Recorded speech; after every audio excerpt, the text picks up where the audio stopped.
మద్యపానం, ధూమపానం ఆరోగ్యానికి హానికరం అని మన సినిమా ఇండస్ట్రీలో చూపిస్తారు. కానీ అది తాగినవాడు లేకుండా సినిమా లేకుండా ఏ డైరెక్టరు తీయలేదు. అలాగే ధూమపానం ఆరోగ్యానికి హానికరం అని, క్యాన్సర్కి మూలమని మనకి సిగరెట్లో రాస్తూ ఉంటారు. కానీ అది అమ్మకుండా ఏ కొట్టు ఉండదు. నీతిమంతుడు నీతిగా ఉండి ఇతరులకు బోధించాలి. కానీ నీతి లేకుండా చెప్తే ఎవరు ఈ సమాజంలో ఎవరైనా వింటారా?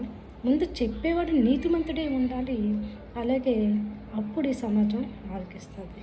అలాగే మనం ఏదైనా చూసి ఒక టోపీ గడ్డ ఉండి అతను నిజమైన ముస్లిం అనుకోవడానికి లేదు. ఏంటంటే టోపీ గడ్డ ఉన్నవాడు కూడా మద్యపాన ధూమపానం చేస్తాడు. మనం అబ్బో ఇతను ఆరుతేరిన ముస్లిం అని మనం అనుకోవడానికి ఎంత మాత్రం తావలేదు.